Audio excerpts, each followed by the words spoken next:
3 things placed in the wrong spot in the kitchen cause wealth to scatter and the household to lose its peace. If you do not adjust them soon, then however hard you work, it is hard to build anything up. In home Feng Shui, a house is examined through 3 important positions, called the door, the master, and the stove. The door is the front door, where the streams of energy enter the home. The master is the homeowner's bedroom, representing the health and spirit of the members. And the stove is the kitchen, where food and drink are stored and cooked, and the place that symbolizes the family's wealth. The fact that the kitchen ranks alongside the front door shows how much this spot is valued. And that is why where things in the kitchen sit, and which way they face, all carry their own meaning. Arranged correctly, the energy in the kitchen flows smoothly, and wealth energy gathers. Placed wrong, the streams of energy clash, and the money in the home dwindles. So which 3 things need special attention in the kitchen? And how should you rearrange them so your wealth does not drain away and the household stays at peace? Right now, let us begin. Number 1. Knives, scissors, and sharp objects. Probably every home has knives and scissors, and they get left everywhere in the kitchen. In some homes, I see knives right on the counter, in others stuck in a wooden block for convenience, and in others hung on a magnetic strip mounted on the wall. Those 3 ways differ, but share one thing. The knives and scissors are left exposed rather than out of sight. And Feng Shui sees that as the most avoided thing. Because among the 5 elements, knives and scissors belong to the metal element and carry very strong metal energy, since their shapes are sharp. The kitchen belongs to the fire element, and fire and metal naturally clash. When 2 elements already clash, and then you leave knives exposed, it usually gives off harmful energy, meaning a sharp stream of energy that harms you and your loved ones. When that harmful energy gathers for a long time, your home tends to have quarrels and discord. Over nothing at all, you raise your voices, especially during meals. And in business, you tend to run into trouble partway through, so the money you earn cannot stay with your family for long. To dissolve this, keep those streams of harmful energy out of sight. When you finish using knives and scissors, wash them and put them away in a drawer or a cabinet with doors. Then close it. If you want them on the counter for convenience, choose a container with a tightly closed lid rather than an open holder. When you put them in a drawer, cover the blades as well. A dedicated sheath is best, but if you do not have one, wrap a thick piece of cloth around the tip. That adds a covering layer, and each time you reach into the drawer, you do not have to worry about cutting your hand. As for the magnetic strip on the wall, take it down entirely. Hanging knives up high not only leaves the harmful energy uncovered, but points the tips straight down at whoever is cooking below. And a knife hanging right over where you cook only needs one bump to fall straight onto your foot. There is one more thing many people overlook: how you hand a knife to someone. Our grandparents said to hold the blade near the handle and offer the grip to the person, rather than pointing the tip out. Because whoever the tip points at, the harmful energy aims straight at them. And in terms of safety, it easily causes injury too. Number 2, the sink. The sink and faucet are also things you use often in the kitchen. In kitchens today, these 2 are usually in one line with the stove, the sink right beside it. Or in some homes, the sink sits across from the stove, so turning around while cooking, you see it there.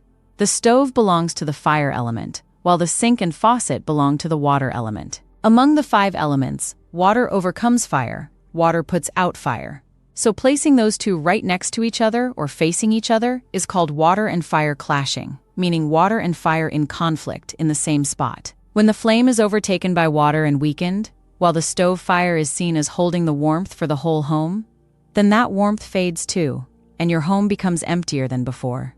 The children come home less, guests grow scarce, and fewer people sit down to the family meal.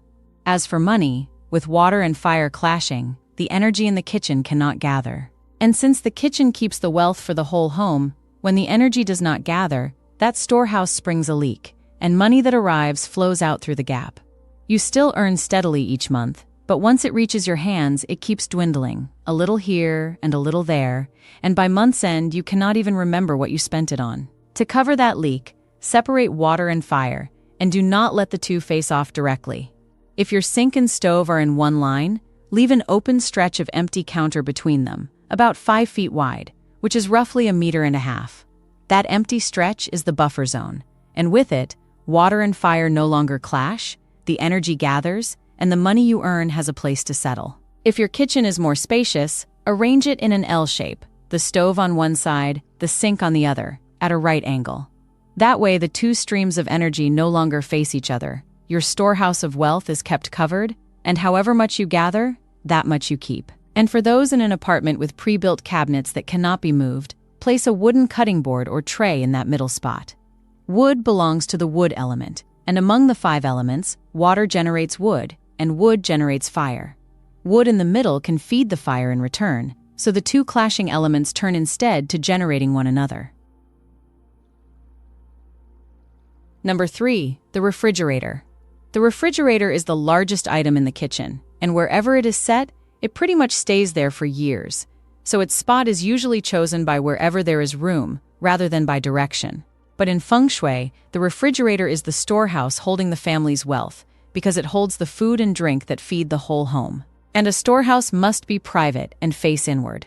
Only a private storehouse lets wealth stay settled inside.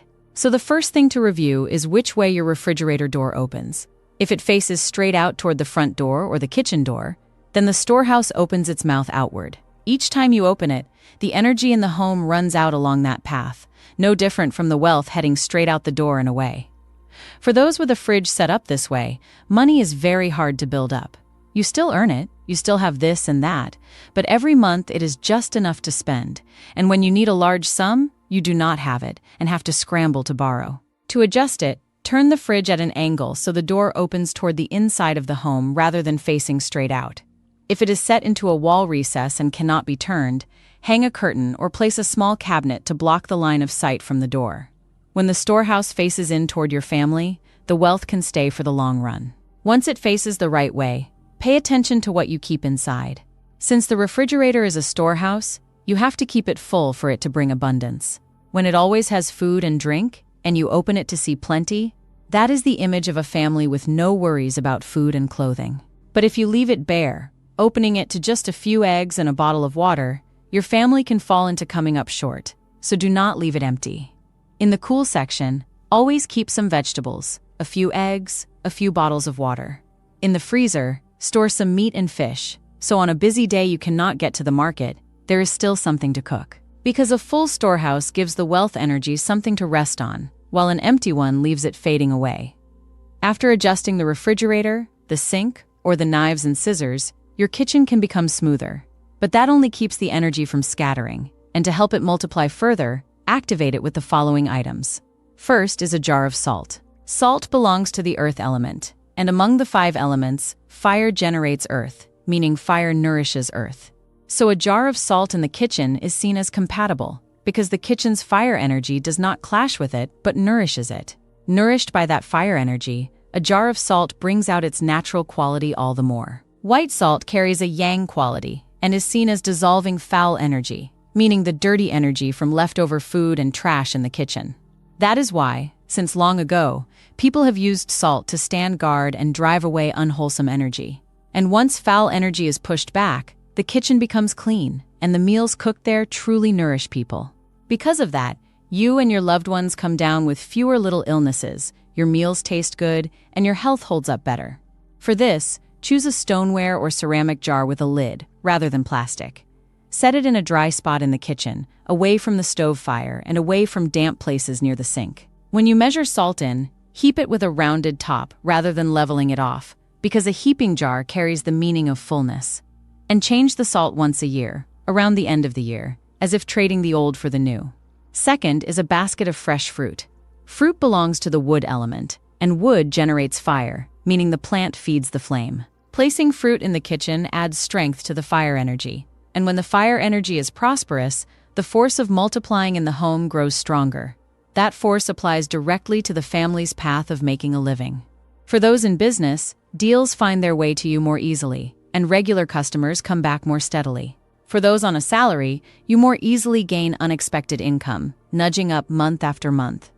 For shape, choose round, full fruits like oranges, tangerines, and apples, because a round shape is seen as complete and whole.